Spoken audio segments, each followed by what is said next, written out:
What is up, my fellow andronauts? So in this video, I want to talk to you about being healthy, but still having erectile dysfunction. How is this possible? Because you would assume that someone that's unhealthy are more likely to have erectile dysfunction. How can someone that's healthy also have erectile dysfunction? So that's exactly what I'm going to explain to you in this video. If you would like just to skip to the good stuff and maximize your erections, get the Erectify course. In there, explain everything how to maximize your erections. Let's dive into this video. So first of all, healthy as defined by optimal lipids, example, his cholesterol markers, his triglycerides, insulin sensitivity, which would be fasting glucose, fasting insulin, is HbA1c, low inflammation, such as hsCRP, ESR, liver enzymes, homocysteine, and normal white blood cells. And then obviously also optimal hormones like thyroid, adrenals, and testes. You want to make sure all of those are healthy. So this guy that I worked with, he was 65, but his blood work looked amazing, but he still struggled with erectile dysfunction. So what might cause that? The two main things, again, as I'm just repeating myself video after video, oxidative stress, nutritional deficiencies is what contributes to almost every condition. So if someone is healthy, they still have one of this. Something is causing oxidative stress. They might have a specific nutritional deficiency that's contributing to erectile dysfunction. So common causes of oxidative stress include obesity, diabetes, nutritional deficiencies, sleep apnea, and heavy metals. There's just a few common ones. In the course I discuss about 28 main causes of oxidative stress that contributes to erectile dysfunction. But he was healthy, he didn't have obesity, he didn't have diabetes. So you need to figure out like what is causing it. Maybe it's nutritional deficiencies that's causing oxidative stress. Maybe you have sleep apnea, maybe you have heavy metals, right? Since he's healthy, it's likely a deeper cause. You need to track it down. So maybe it's sleep apnea, right? Even healthy individuals with a normal body weight can have sleep apnea. So you can use the Sleep Check app with your phone to see if you have sleep apnea. It's not the best, but it's better than nothing. Or you can go to sleepdoctor.com. In the shop, they sell like a home kit that you can wear that helps you diagnose if you have sleep apnea or not. Or you can actually go to a sleep lab and then they can do like a sleep study to see if you have sleep apnea. Because sleep apnea creates massive amounts of oxidative stress. The more severe it is, the more likely you are to have erectile dysfunction. Heavy metals, and so here you can do a hair mineral analysis to see if you have any overload in a heavy metal that might be causing oxidative stress, damaging the vasculature or the nervous system that's involved in erections. Or you might have gut problems. Very, very, very often I have people that they have no gut symptoms, their digestion is fine, their bowel movements are on point, because they have come to a diet that works more or less for them. But then when you do a stool test, like, oh my gosh, man, you have overgrowth of all kinds of pathogenic bacteria, which is then obviously causing oxidative stress. So if you can imagine your colon is down there in your gut, right? Where is your colon close to?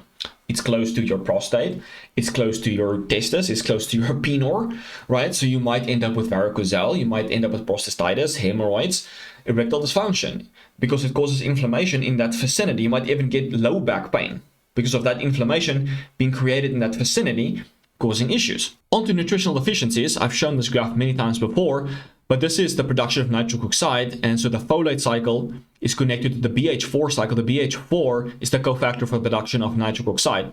So you need all of the vitamins and minerals, or many vitamins and minerals, for the folate cycle to work, so you can actually create BH4 for the production of nitric oxide. So if you have any nutritional deficiency, it can make this process very ineffective. Or if you have a genetic mutation, so for example, the MTHFR, you might need more of a specific nutrient for the folate cycle to work, so you can recycle BH4 to create nitric oxide, and also the catecholamines like dopamine and whatnot. So in this case, it becomes more and more important to identify where is the nutritional deficiency coming from, like which specific one do I have? Maybe you can do a DNA test, like which enzymes do I need to focus on? And maybe it's the MTHFR. Maybe I need more folate and B2 to help with that enzyme, to help to recycle the BH4. Maybe genetically I underexpress one of the nitric oxide synthase enzymes, so I don't produce enough nitric oxide. It becomes more necessary to do tests to figure out like, why am I having erectile dysfunction when I'm so healthy? So common vitamin and mineral deficiencies involved with erectile dysfunction include folate, zinc, vitamin D, vitamin K2, and magnesium. These are just a few that has actually been studied, but all of them are really important. Whether it be directly or indirectly, you want to make sure that you eat a really nutrient-dense diet. Healthy diet doesn't mean it's nutrient dense, right? If you're eating salads and you got your olives, you're eating your, I don't know what the hell, doesn't mean it's nutrient dense. You want to make sure you eat nutrient dense foods to replenish your micronutrients. So decent tests to do to look for micronutrient deficiencies would be an organic acid test by Genova or Mosaic DX, or an ion panel by Genova.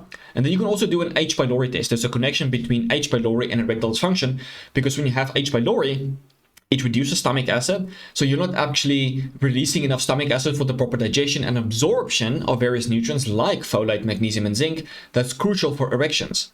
Right, so you can do all of these tests to identify exactly what's going on. So if you really want to fast track it, you want to have everything in one course: what's causing oxidative stress, which nutritional deficiencies are involved, what supplements I can use, what tests I can do, what's the reference ranges, all of those kind of stuff. The Rectify course is your guy. Link is in the description below. So just because someone is lean, they're eating a more or less healthy diet, doesn't mean they won't be predisposed to getting, for example, erectile dysfunction. But you can't take these things for granted.